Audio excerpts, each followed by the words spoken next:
Tardes, muy buenas noches, hermanos. Qué bueno poder encontrarnos una vez más juntos a través de esta aula virtual que hemos armado para poder enseñar y compartir la palabra del Señor. Gracias por estar allí. Les mando un saludo, un abrazo grande, una bendición a cada hermano, a cada familia que está ahí con su dispositivo o que enlazó su dispositivo al tele para hacernos hablar más fuerte, vernos un poquito más grandes, más lindos. Bueno, no sé si eso hace el tele, pero lo importante es que esté allí. Mándenos a decir con quién se encuentra, mándenos un presente, háganos saber que está allí ya listo para comenzar la clase de hoy. Quiero orar con ustedes y hoy tenemos una clase realmente apasionante, así que esté con los oídos abiertos, con la mente atenta y alerta para que no se pierda nada de lo que vamos a ver. Oremos juntos, por favor. Padre, te damos muchas gracias. En esta hora te damos gloria y te damos honra. Te adoramos y te bendecimos, Señor, porque reconocemos, gracias a que tú extendiste tu mano y nos sacaste de la ignorancia, de la tiniebla, hoy estamos en tu reino de luz admirable y queremos anunciar tus virtudes, queremos ser portadores de tu mensaje, pero también queremos ser portadores de tu gloria. Queremos llevar tu gloria por donde quiera que vayamos, para que sea una palabra demostrada con las señales que habrían de seguir a los que creen, y que este mundo pueda creer en ti. Señor, te bendecimos y te agradecemos tanto por la posibilidad que tenemos de acceder libremente a tu palabra. Señor, que podamos apreciar este tiempo y esta etapa de nuestra vida, que en este lugar donde vivimos realmente podemos acceder a tu palabra, sin restricciones, sin persecuciones. Te pedimos que abra nuestra mente y nuestro corazón, que nos reveles más de ti y que vayas preparando y ciñendo nuestro espíritu con la unción de tu espíritu, con la investidura de autoridad, para que podamos servirte como tú deseas, conforme a tus diseños, y llevar frutos para el Maestro. Nos ponemos en tus manos, en el nombre poderoso de Jesús, y a ti te damos gracias y la gloria y la honra por lo que has hecho y lo que vas a hacer. Gracias, Padre, en el nombre de Jesús. Amén. Muy bien, amados, habíamos dejado la clase anterior habíamos tomado como parte final el texto magistral del apóstol Pablo, que le escribe en Filipenses, en su carta a los Filipenses, capítulo 2, versos 5 al 11. Ya habíamos dicho que del verso 5 al 8 es donde el apóstol muestra que Jesús, siendo Dios, renuncia a eso, a su naturaleza, y se dispone a salir del cielo, a venir a la tierra, a someterse a la condición limitada que tenemos los hombres, y estando en nuestra misma condición, se hace obediente al plan del Padre hasta morir en la tortura de la cruz. Y que todo eso lo hizo dándonos la muestra de que para que el reino de Dios sea introducido en la tierra, tiene que haber de nuestra parte el mismo sentir de renuncia, de sacrificio, de entrega y de amor por aquellos que quizás no saben lo que nosotros estamos haciendo a favor de ellos. Y el verso 9 nos habla a nosotros de que por causa de lo que Cristo hizo, Dios, ahí fue donde lo exalta hasta lo sumo, lo levanta por encima de todas las cosas, le da un nombre que es sobre todo nombre. Es allí donde Él, expuesto como autoridad de autoridades, que todo queda bajo sus pies. Eso significa que Él está por encima de todas las cosas, a la misma altura del Padre, porque dice, y lo sentó a la derecha del Padre, dice en otros lugares, ¿verdad? Y el verso 10 y 11 nos muestra el propósito por el cual hizo todo eso. Y dimos una aplicación personal, dimos un pensamiento de todo esto que Cristo hizo por nosotros, como un corolario, como un epílogo a todas las otras cosas que vimos, ¿no? Porque descubrimos cómo Satanás no pudo impedir que el reino de Dios se introdujera en el mundo, porque Dios lo hizo de manera misteriosa. Introdujo al reino y a su hijo, portador del reino, de una manera en que Satanás no lo pudo detectar, y cuando el diablo ya lo detectó ya era tarde, porque estaba Jesús destrozando a diestra y a siniestra las obras del infierno. Y entonces Satanás pensó que la mejor cosa era quitarlo del medio, y cuando lo logró, lo empujó a la muerte de la cruz, a la crucifixión. Y aunque eso el diablo pensaba que era su victoria, fue el principio de toda su derrota. Y la Biblia nos muestra que si él y sus siervos hubieran sabido de cuál era el plan de Dios, nunca lo hubieran crucificado a Cristo. Por lo tanto, el misterio escondido, este plan eterno para introducir el reino de Dios en la tierra, esta herramienta que es el Evangelio, es el misterio que estaba oculto por siglos y edades, y que ahora Dios lo ha concedido, lo ha dado a entender a los santos, y para que los santos lo hagan conocer en todo el mundo. Hay buenas noticias para el mundo. Hay esperanzas, hay un nuevo amanecer, hay una salida, el Evangelio de Jesucristo. Y Dios está necesitando propagadores para que todo esto se cumpla.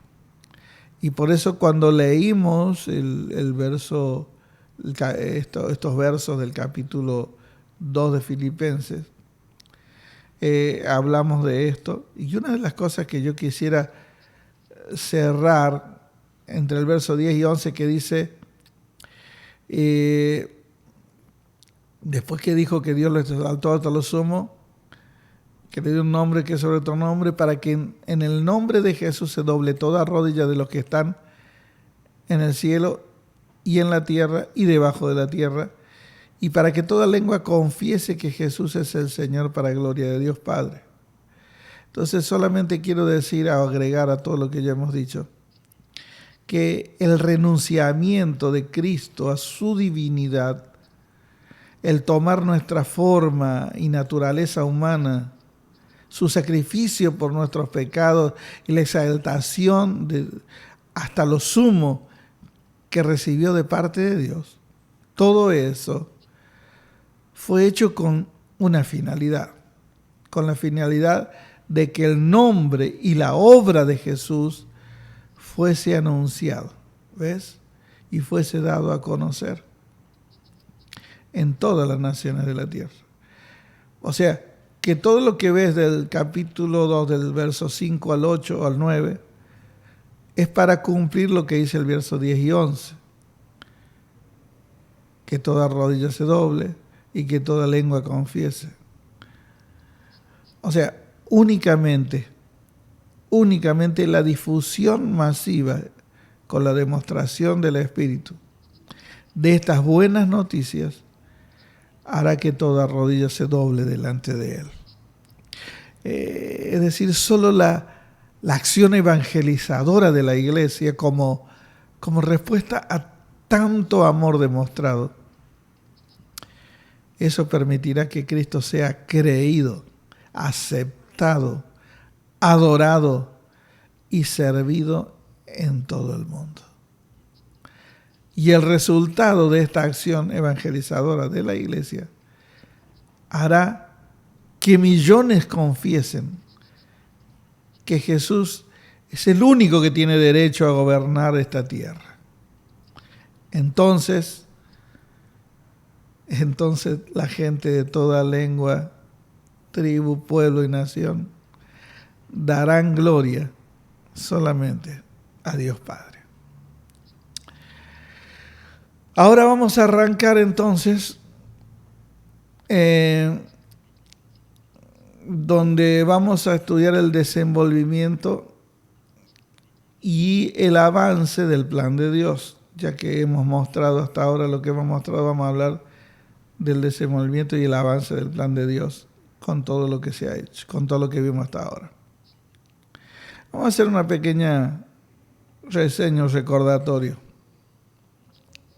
Ahora ya sabemos que por qué Dios no sujetó a la autoridad de los ángeles el mundo venidero. Ya lo sabemos. ¿Por qué no sujetó Dios el mundo venidero a la autoridad de los ángeles? Porque ya había existido anteriormente un mundo donde Dios, bajo un pacto temporal, había colocado como gobierno a los ángeles. Todo eso ya lo vimos.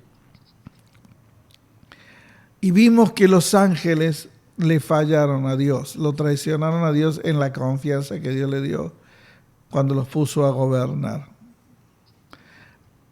Además vimos que el mundo creado en Génesis fue encargado, hacia el mundo que fue reestructurado del verso 3 del capítulo 1 en adelante, que fue reestructurado en 6 días, fue encargado ese mundo al gobierno y administración del hombre, o sea, fue puesto bajo la autoridad del ser humano.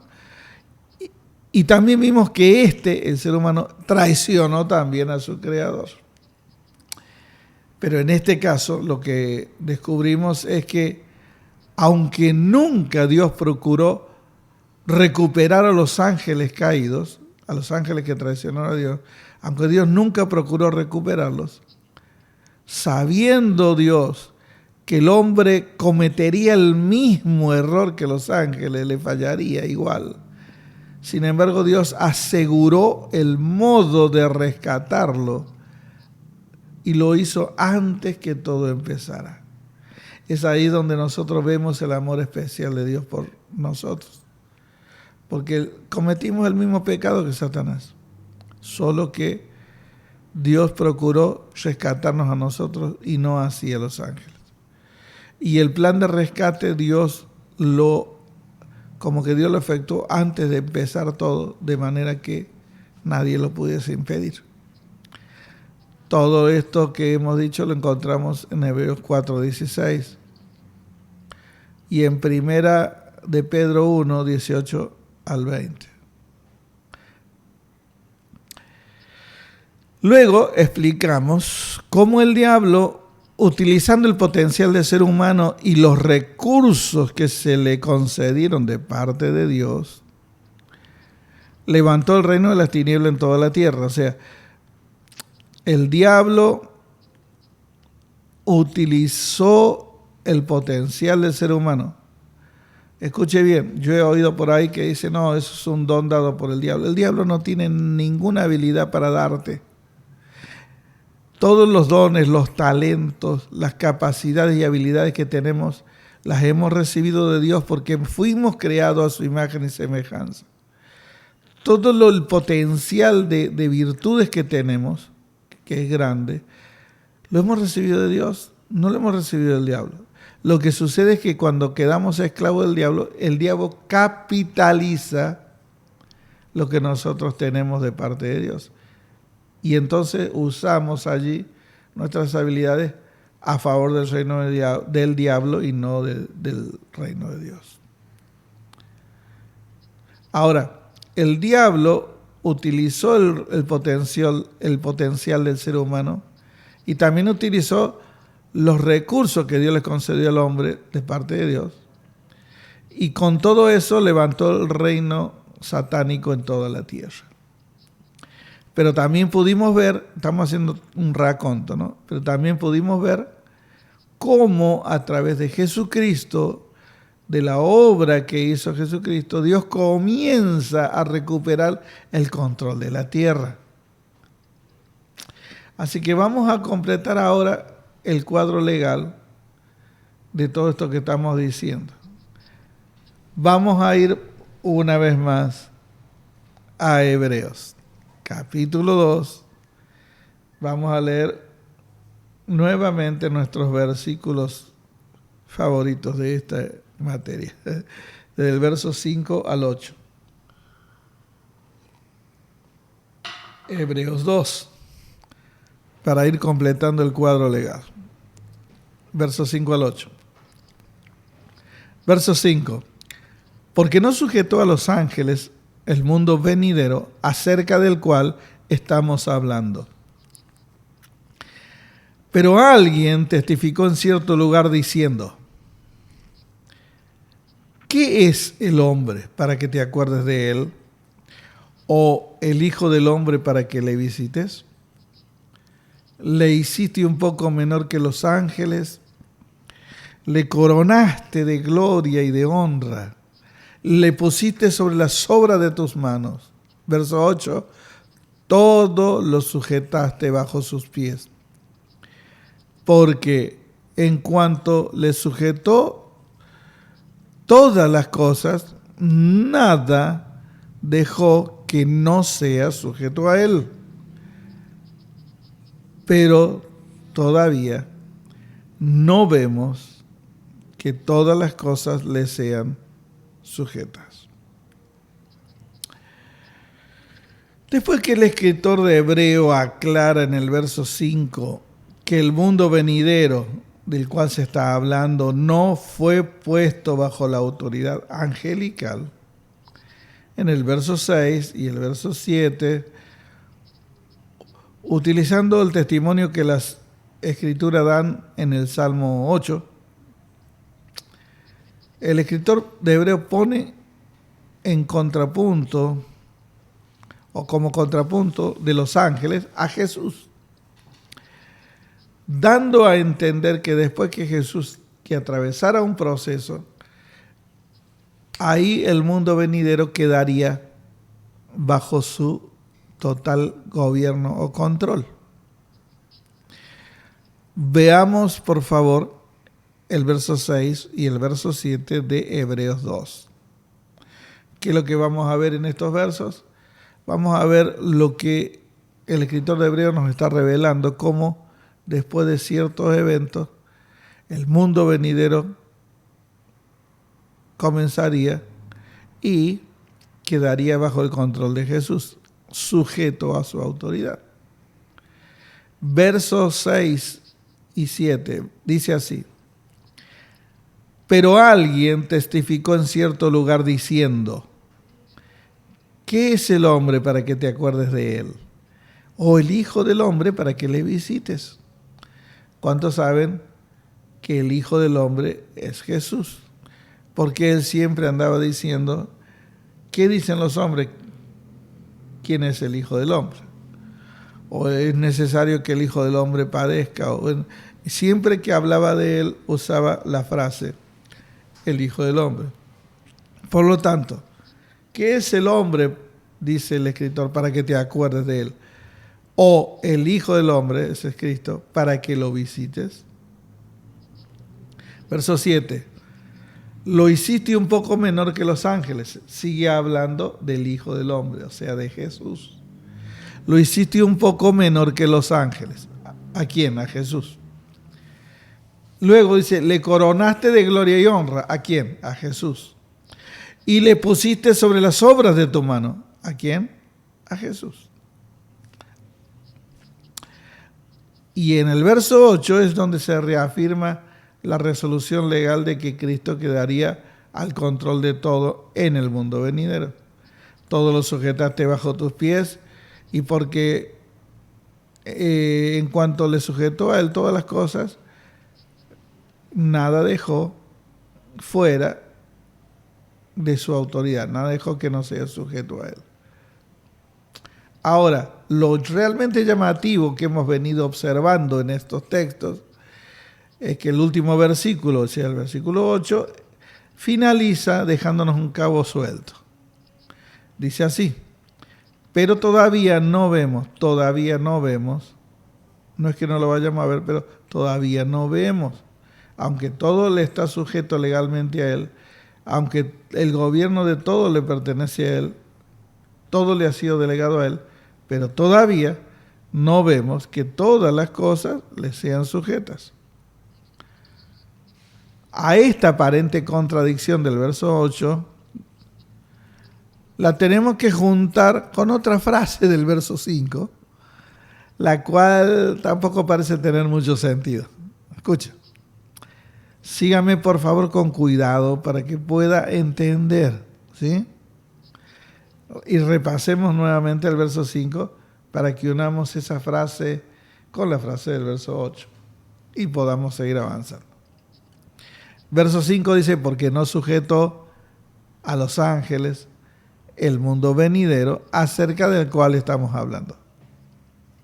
De modo que el último tramo del verso 8, junto al sentido complicado del verso 5, dice de que no sujetó a los ángeles el mundo venidero, que no sabemos cuándo empieza ese mundo venidero del cual estamos hablando, son dos cabos sueltos que debemos atar. O sea, uno de los cabos es por qué, si todo está sujeto a Cristo, fue puesto bajo la autoridad de Cristo, por qué no todo le obedece, o por qué todavía no vemos que así sea.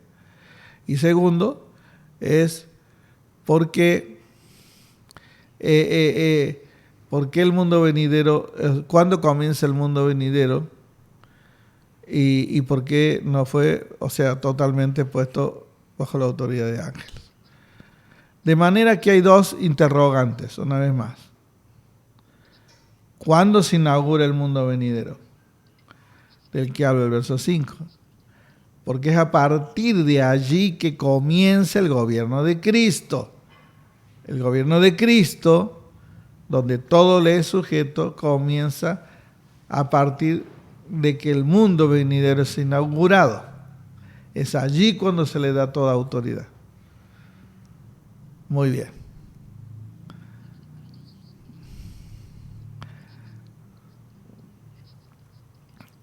2. ¿Por qué si todas las cosas fueron legalmente puestas bajo la autoridad de Jesús, todavía no podemos ver que esto sea una realidad plena? Vamos a hacer una comparación entre Cristo y los ángeles. O sea, no es que la vamos a hacer nosotros, sino que el texto de Hebreo que estamos estudiando hace la comparación entre Cristo y los ángeles. ¿Por qué vamos a hacer esa comparación? Porque el texto dice, no sujetó a los ángeles el mundo venidero, pero sí fue sujeto a Cristo. Muy bien. Comparemos a Cristo con los ángeles y leamos el verso 7. Le hiciste un poco menor que los ángeles. Está hablando de Jesús.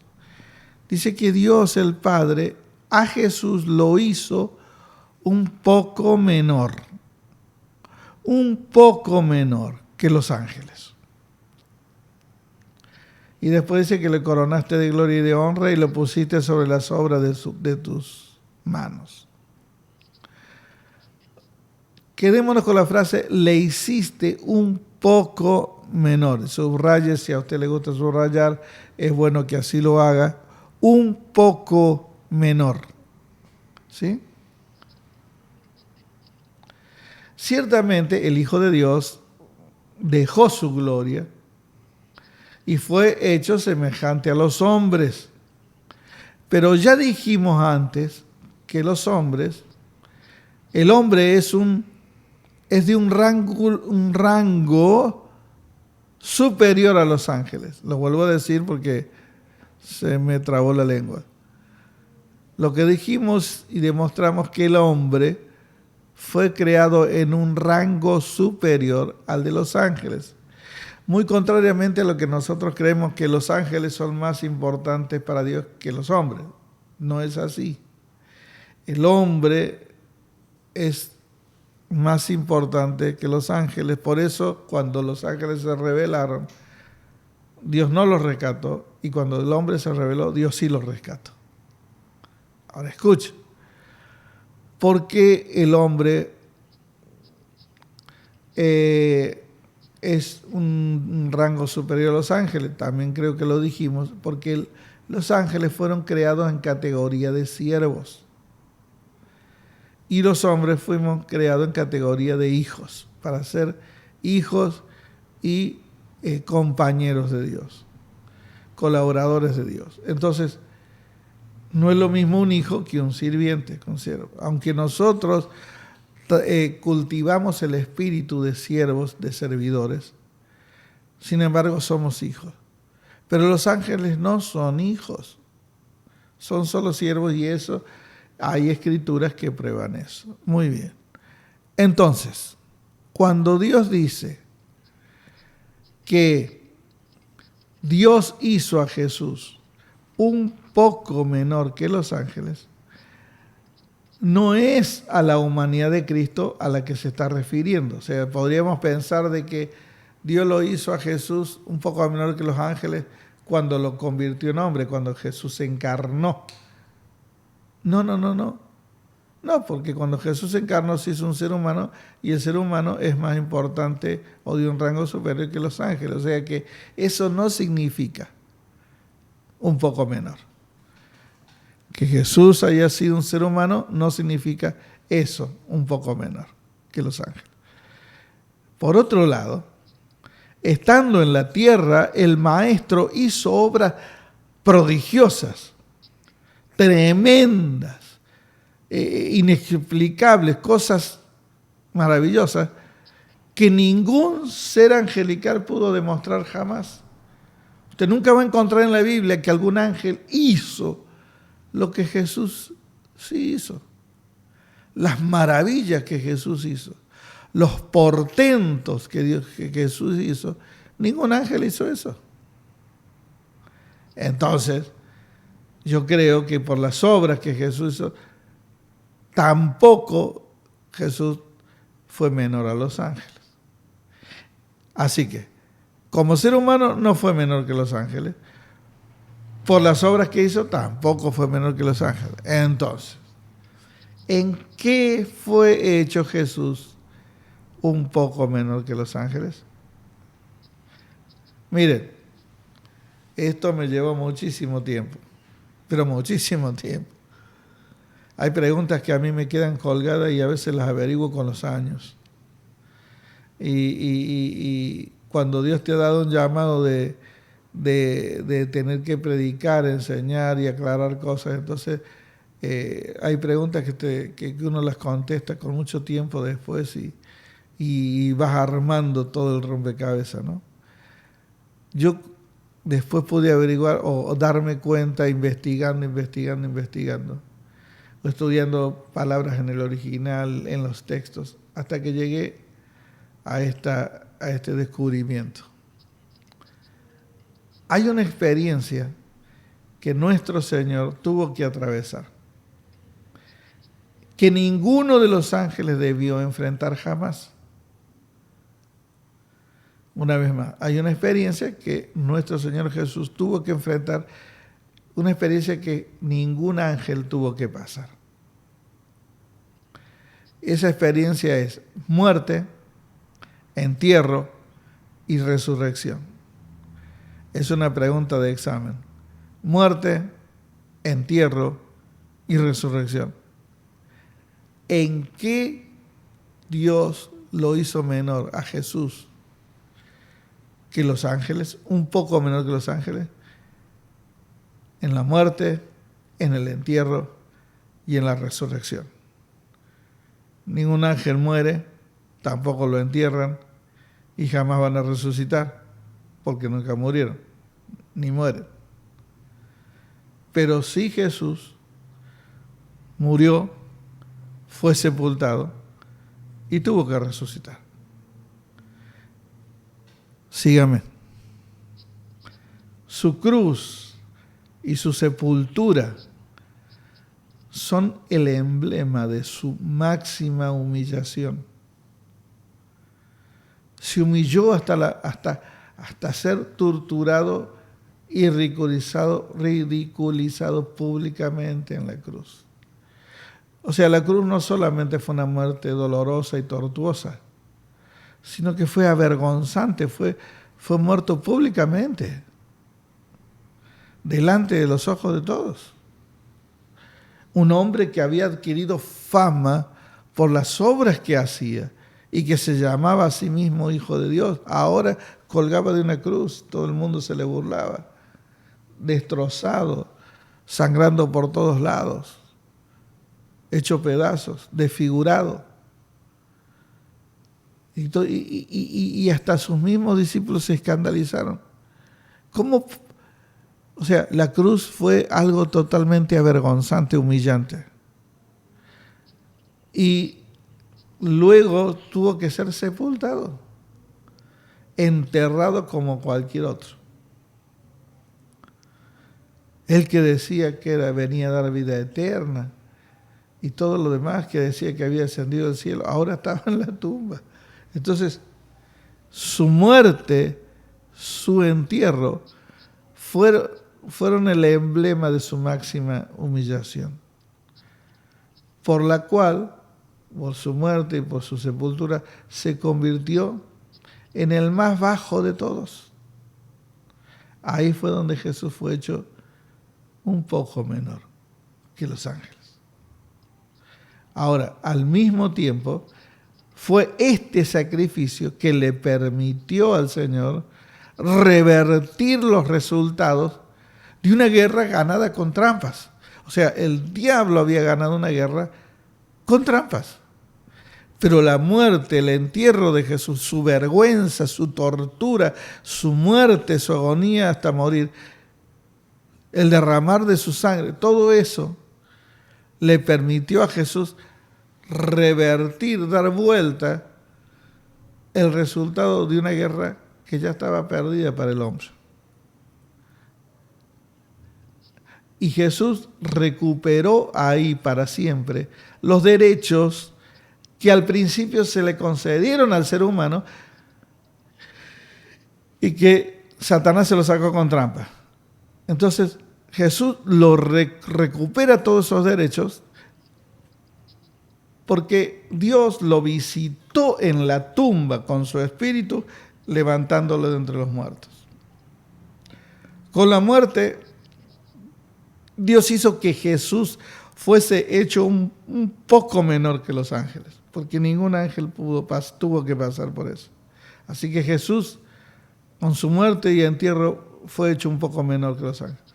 Pero con la resurrección, Dios exaltó a Jesús hasta lo sumo, coronándolo de gloria y de honra, poniéndolo sobre las obras de sus manos.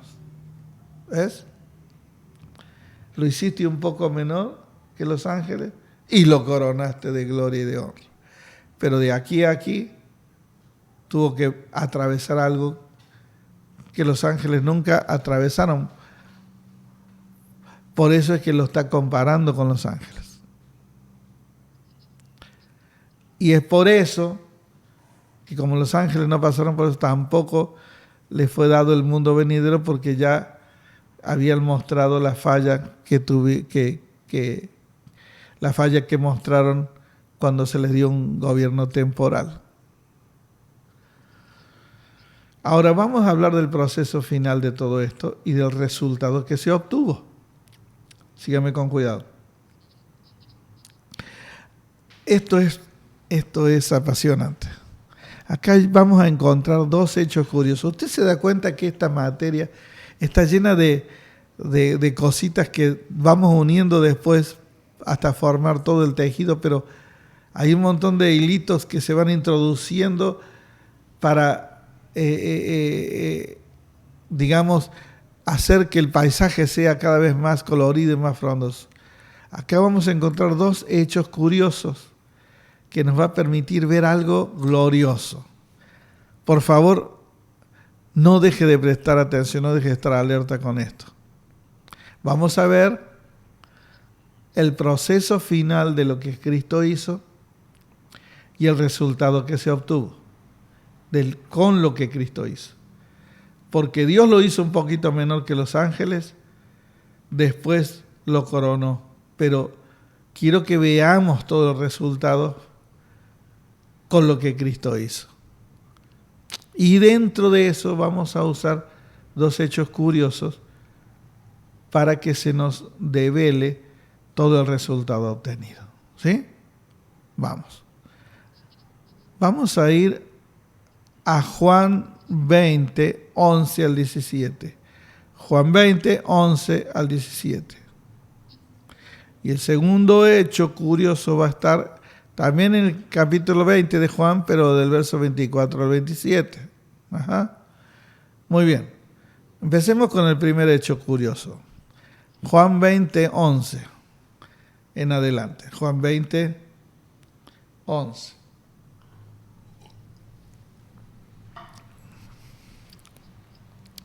Miren qué interesante esta historia. Aquí estamos hablando de que cuando comenzó el primer día de la semana, el día domingo, después del día de reposo que fue la Pascua de los judíos, donde ya Jesús había sido sepultado el día anterior, la noche anterior. Entonces, ahora las primeras horas de este día, habían mujeres que lo habían encontrado, que habían encontrado la tumba abierta, qué sé yo, y ahora esta historia es una de esas personas donde sucede esto, que van a ver a Jesús y se encuentran con el hecho de que Él no está en la tumba. Fíjense lo que dice, verso 11. Pero María estaba afuera llorando. No es María la mamá, sino María Magdalena. Estaba afuera llorando junto al sepulcro. Y mientras lloraba, se inclinó para mirar dentro del sepulcro. Recuerden que el sepulcro era como una cueva tallada en una piedra hacia adentro, ¿no? O sea que ella miró ahí para abajo a ver si estaba el cuerpo del Señor. Por lo general eran algunos escalones y después un espacio donde iba el cuerpo. Ella se inclinó para mirar dentro del sepulcro y vio a dos ángeles con vestiduras blancas que estaban sentados, el uno a la cabecera y el otro a los pies, donde el cuerpo de Jesús había sido puesto. ¿Ves? Entonces había un espacio donde iba el cuerpo del muerto. Y entonces ahora lo que ella ve cuando se inclina para mirar adentro, ve un ángel de este lado y otro de este otro lado, donde el cuerpo de Jesús había sido puesto, solo que el cuerpo no estaba. Y le dijeron, mujer, ¿por qué lloras? Y ella le dijo, porque se han llevado a mi Señor y no sé dónde le han puesto. Cuando había dicho esto, se volvió. O sea, dejó de mirar adentro, se volvió y vio a Jesús que estaba allí. Mas ella no sabía que era Jesús a quien estaba viendo. Observe, observe. Entonces Jesús le dice, mujer, ¿por qué lloras? ¿A quién buscas? Entonces ella, pensando que era el hortelano, el guardaparque de ese cementerio, de ese lugar donde había tumbas, pensando que era el jardinero, le dice, Señor, si tú lo has llevado, dime dónde lo has puesto y yo lo llevaré. Entonces Jesús le dijo, María. Se ve que Jesús tenía una forma especial de llamarla, ¿no? Y entonces le dice, María, con esa forma tan particular que ella conocía. Y entonces ella se vuelve y se da cuenta, despierta, se da cuenta que no es el hortelano, que es Jesús. Entonces le dice, Raboni, que quiere decir maestro. Y Jesús le dijo, no me toques. Aquí es donde yo quiero que usted ponga una raya. No me toques. Porque entonces ella se da cuenta, maestro, y no sé, se le va a echar encima o se le va a arrojar a los pies para adorarle y lo va a tocar Porque se imaginan, ella iba a buscar un muerto y de pronto ella se da cuenta que está ahí, que el que habla con ella es Jesús. Y entonces y ella dice, no me toques. No me toques. Y yo imagino ella, quedó ahí medio. Y entonces él le dice, no me toques. ¿Por qué? Porque aún no he subido a mi Padre. Escúchame, no me toques porque aún no he subido, aún todavía, no he subido a mi Padre. Mas ve a mis hermanos y cuéntales y diles, subo a mi Padre y a vuestro Padre, subo a mi Dios y a vuestro Dios. O sea, quiero que, por ahora no me puedes tocar, porque no he subido a mi Padre, pero quiero que vayas y le digas a mis hermanos, a los discípulos, quiero que vayas y decirle que te encontraste conmigo y decirles que yo les digo, subo a mi Padre y a vuestro Padre, subo a mi Dios y a vuestro Dios. Fíjense que el mensaje que les manda es decir, subo a mi Padre. No voy a subir. Subo a mi Padre. No me toques porque todavía no he subido, pero ve y dile a los muchachos que subo a mi Padre y a mi Dios, el cual es vuestro Padre y vuestro Dios. ¿Cómo que subo? Bueno, eso fue el mensaje. Vamos ahora a Juan 20, verso 24.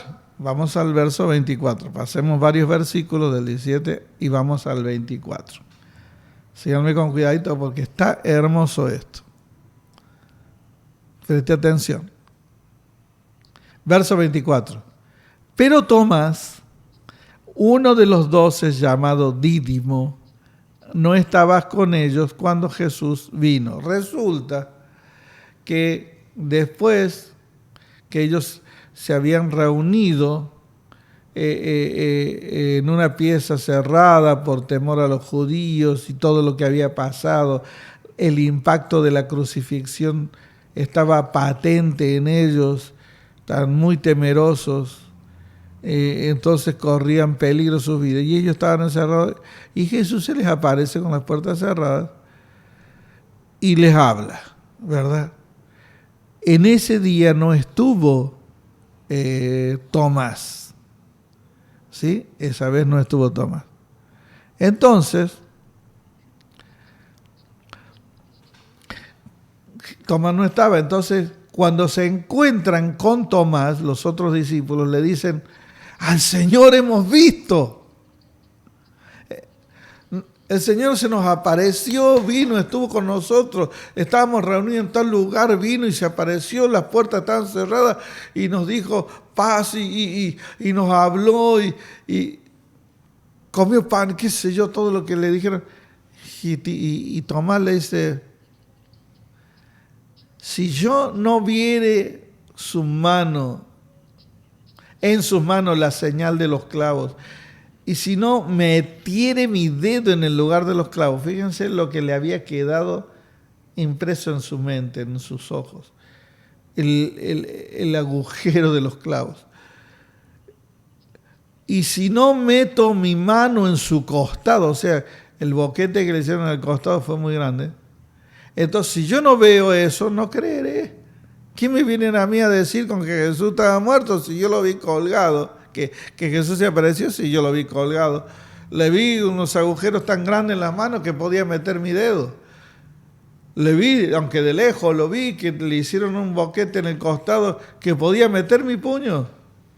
Así que ustedes me vienen a decir que se les apareció. ¿De dónde? Si el hombre se desangró por completo. Así que si yo no meto mis manos, mis dedos ahí o mis manos, no voy a creer. Bueno, verso 26. 8 días después, a la semana siguiente, estaban otra vez sus discípulos dentro de ese lugar y con ellos, ahora sí, se encontraba Tomás. Llegó otra vez Jesús estando las puertas cerradas. Vivían de susto en susto. Llegó Jesús estando las puertas cerradas, y se puso en medio de ellos y les dice, paz a vosotros. ¿Se imaginan el sustazo que se pegaba cuando él se aparecía? Así que andaba, paz, paz, paz, tranquilos, soy yo. Y escucha las palabras de Jesús. Luego le dijo a Tomás, escucha bien, pon aquí tu dedo y mira mis manos. Y ven, acerca tu mano y métela en mi costado, ven, acerca y métela.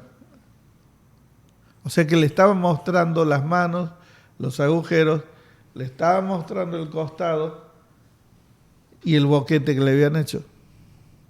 Y le dice, no seas incrédulo sino creyente. Ahora, fíjense el hecho curioso que estamos viendo. Se le aparece María y lo va a adorar por la alegría, por el asombro que lo ve fuera de la tumba. Y Jesús le dice, no me toques. Una semana después se aparece Tomás y le dice, tócame Tomás, tócame, mete la mano aquí, mete los dedos acá, tócame Tomás. Como que hay algo que no hace sentido, ¿no? ¿Por qué Jesús hizo esa diferencia? ¿Por qué a María Magdalena no me toques, no? ¿Y por qué a Tomás? Sí, ven, tócame para que veas que soy yo, tócame. ¿Por qué eso? ¿Qué le parece a usted? ¿Será algo trascendente o será algo insignificante? Mire, vamos a ver cómo desciframos esto. Vamos al capítulo de Daniel. Qué lindo que es todo esto. Daniel, déjame ver, 7. Daniel 7. Por eso es tan lindo estudiar la palabra de Dios. Por eso es tan hermoso encontrarle sentido a las cosas. Y a veces nosotros leemos ciertos detalles que están y los leemos una y otra vez, pero lo pasamos por como un detalle nada más que está escrito. Pero fíjense cuando nosotros concatenamos los textos, como el plan de Dios, el misterio escondido, ya diseñado desde el principio de los siglos, todo concuerda. ¿Por qué a María le dijo no me toques? ¿Por qué a Tomás le dijo tócame? Ahora vamos aquí a Daniel capítulo 7 y vamos a ver de qué datos incorporamos a esta historia. Daniel 7, verso 9. Vemos a Daniel aquí teniendo una visión. El profeta Daniel está teniendo una visión asombrosa. Ya venía viendo cosas y ahora dice en el verso 9. Estuve mirando, se ve que estaba viendo toda una escena, hasta que fueron puestos tronos. Entonces él comienza a describir la preparación y la ejecución de toda una ceremonia. ¿Sí? En su visión, él describe la preparación y la ejecución de toda una ceremonia. Estuve mirando hasta que, ¿ves? Está viendo la parte detrás del telón y después va a mostrar la ejecución de la ceremonia. Hasta que fueron puestos tronos. Y luego ahí se sentó un anciano de días. Qué nombre más majestuoso. Y se sentó el anciano de días, cuyo vestido era blanco como la nieve, y el pelo de su cabeza como lana limpia.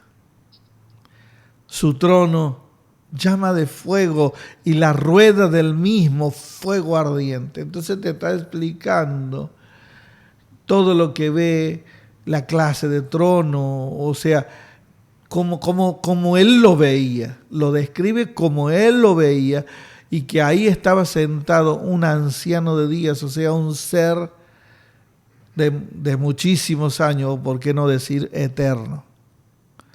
Te describe su cabellera, su vestidura. Y entonces, verso 10 dice, un río de fuego procedía y salía delante de él. O sea, ahí vemos un río que sale de delante del trono.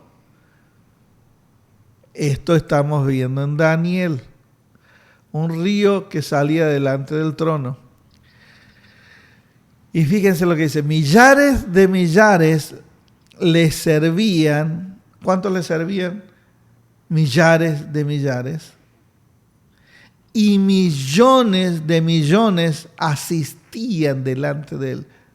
¡Wow! ¡Qué ceremonia más bonita, más inimaginable! Esto sí que no hay quien lo compare, ni 5, ni 7, ni 10 estrellas. Un trono majestuoso, un ser majestuoso, un río como fuego que salía delante. Millares le servían, millones asistían delante de él. Toda una ceremonia. El juez se sentó, el anciano de días, y los libros fueron abiertos. Entonces aquí ves parte de toda esta ceremonia donde los libros son abiertos para chequear algo especial que se había escrito, algo que se había consumado. Vamos ahora al verso 13. Verso 13 dice así: miraba yo en la visión de la noche, o sea, seguía él contemplando el suceso, que todas las cosas que acontecían, y es como que él ajusta los binoculares de su espíritu, atiende más todavía, se concentra más todavía, y dice, miraba yo en la visión de la noche, y he aquí con las nubes del cielo venía uno como un hijo de hombre. ¿Quién dijimos que era el hijo del hombre? Cristo. Venía uno como un hijo de hombre. Ahora, este hijo de hombre, ¿cómo venía?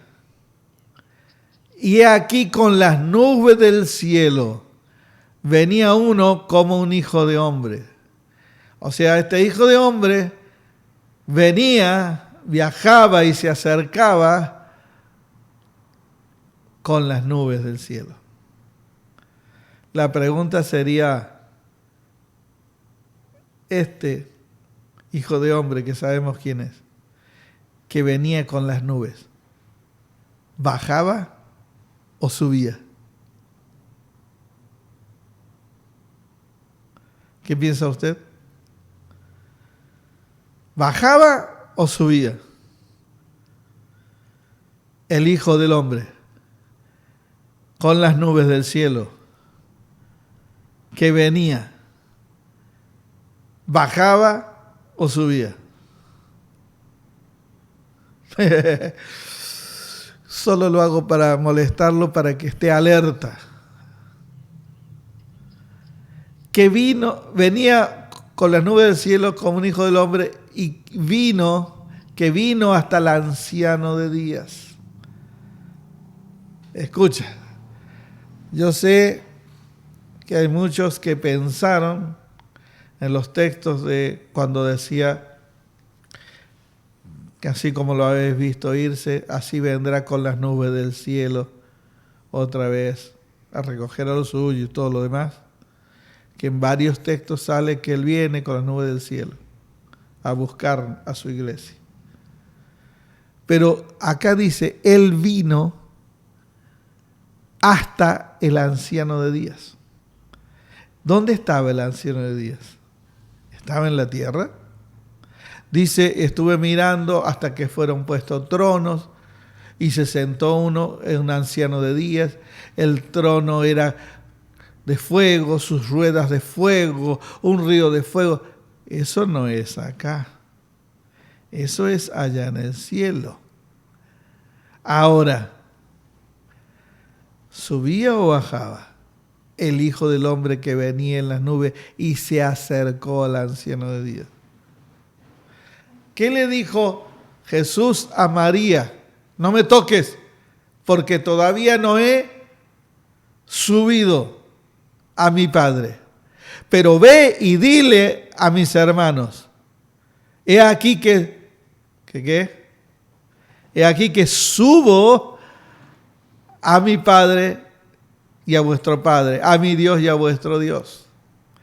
Entonces, lo que estamos viendo aquí es una ceremonia celebrada en el cielo después que Jesús resucitó de entre los muertos, que había consumado toda su obra, pero que nunca se nos enseñó en el Evangelio, o casi nunca se nos habla en las enseñanzas del Evangelio de la obra de la cruz, de la obra de Cristo.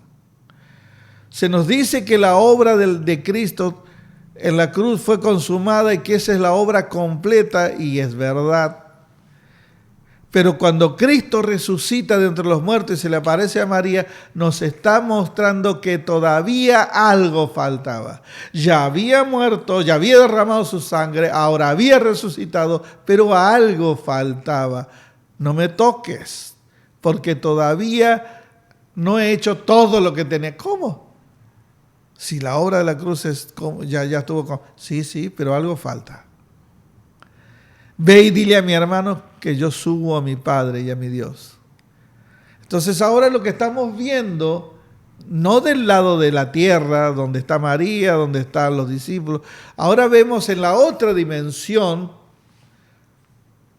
un tronos puesto, un anciano de días que es el Dios Todopoderoso, descrito de manera majestuosa, y vemos que viene uno como el Hijo del Hombre, que es Jesús, en las nubes del cielo, y se acercó al anciano de días y le hicieron acercarse delante del físico.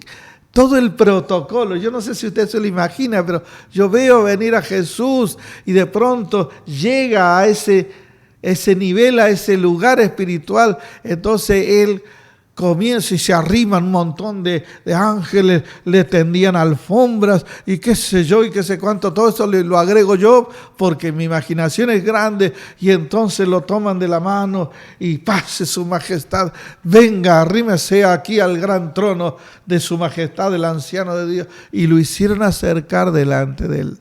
Siga viendo la ceremonia. Verso 14.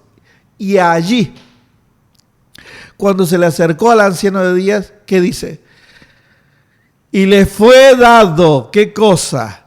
Le fue dado dominio, gloria y reino, para que todos los pueblos, todas las naciones y todas las lenguas le sirvieran. Lo mismo que dice Pablo, para que toda rodilla se doble y toda lengua confiese. Dice, le fue dado dominio, gloria y reino. ¿Qué dice Pablo en el verso 9 del capítulo 2 de Filipenses? Por lo cual, una vez que fue crucificado, muerto, sepultado, resucitó, Dios lo exaltó, lo llevó hasta el cielo, lo exaltó hasta lo sumo, y ahí, en esa ceremonia, le fue dado un nombre que sobre todo nombre se le dio gobierno, dominio, gloria y reino, para que todos los pueblos, naciones y lenguas le sirvieran. La idea de todo lo que Jesús hizo es para que todos los pueblos, naciones y lenguas le sirvan. Ese es el propósito, que todos los pueblos, todas las naciones, toda la gente de todo idioma le sirvan. La obra no es para un poco de personas, para un grupo de personas, es para que todos los pueblos, naciones y lenguas le sirvan. Y su dominio es dominio eterno, que nunca pasará, y su reino es un reino que nunca será destruido. ¿Ves? Este evento, después me dejas saber la hora. Este evento, y vamos cerrando, desarrollado en la dimensión espiritual, era la culminación de la obra redentora de Cristo. Aquí es donde culminaba todo. Es cierto, en la cruz se hizo todo lo que se tenía que hacer, por eso Él dijo consumado es, pero faltaba algo, que Él subiera a los cielos por una razón muy importante que vamos a describir quizás en la próxima clase. Pero esta era la culminación de la obra redentora de Cristo, que Él subiera a los cielos. Por eso le dijo María, no me toques, porque tengo que subir. Ve y dile a los muchachos que voy a subir a mi Dios. Y aquí lo vemos subiendo, ya profetizado y demostrado. Acuérdense que Dios no tiene tiempo, pero 700 años antes de Cristo, Daniel tiene una visión de lo que iba a suceder después de que Cristo resucitara. Qué hermoso, ¿verdad? Qué grande es nuestro Dios. La visión que Daniel vio en aquel tiempo como algo presente fue algo que sucedió 700, 800 años después. Es que Dios no tiene tiempo. Entonces, esta ceremonia celebrada en los cielos delante del trono de Dios era la culminación de la obra redentora de Cristo. Si bien en la cruz todo fue consumado, la sangre preciosa de Cristo, derramada por los pecados del mundo, debía ser presentada en el propiciatorio real. Hermanos, la Biblia dice que la carne y la sangre no entran en el reino de Dios. Por supuesto, porque la carne y la sangre de los hombres está infectada con pecado, pero hay una sangre que sí entró en el cielo mismo, y es la sangre de Jesucristo. Él la derramó por todos nosotros, pero después tuvo que ir a presentar esa sangre como lo hacía el sumo sacerdote. Una vez al año entraba el sacerdote con la sangre de los animales, entraba detrás del velo donde nadie podía entrar una vez al año, y entraba con una cuerda atada al pie, no sea que estuviera en pecado y cayera patas arriba muerto, así que nadie lo podía entrar a sacar, así que esa soguita quedaba para el lado de afuera, y si el tipo caía muerto, lo sacaban de la soga, patas para adelante. Pero Jesús, como hacía el sumo sacerdote, Jesús tenía que entrar también en el tabernáculo, pero no en el tabernáculo de los hombres, en el lugar santísimo, pero no en el lugar santísimo hecho por los hombres. Tenía que entrar detrás del velo, pero no detrás del velo del tabernáculo hecho por los hombres. Él tenía que presentar la sangre, pero no la sangre de los machos cabríos, ni del cordero, ni de la becerra matado allí en el altar de bronce. No. Él tenía que presentar su propia sangre en el propiciatorio real, en el cielo mismo. Ahí debía ser presentada su sangre. Ahí debía ser llevada en aquel tabernáculo levantado por Dios y no por los hombres. Te leo solamente para terminar Hebreos 8. El libro de Hebreos es maravilloso. Hebreos 8, versos 1 y 2, dice así. Ahora bien, el punto principal de lo que venimos diciendo es que tenemos tal sumo sacerdote, el cual se sentó a la diestra de la majestad en los cielos. Tenemos tal sumo sacerdote, ¿ves? Él tenía que oficiar hasta lo último como sacerdote. El cual se sentó a la diestra del trono de la majestad en los cielos, ministro del santuario y de aquel verdadero tabernáculo que levantó ¿quién? El Señor y no Moisés. Hay mucho para decir, pero aquí me voy a quedar. Me voy a quedar en Hebreos 9. Un solo texto más. Es que está emocionante, casi que no puedo cortar esto, pero lo voy a cortar. Hebreos 9, versos 11 y 12.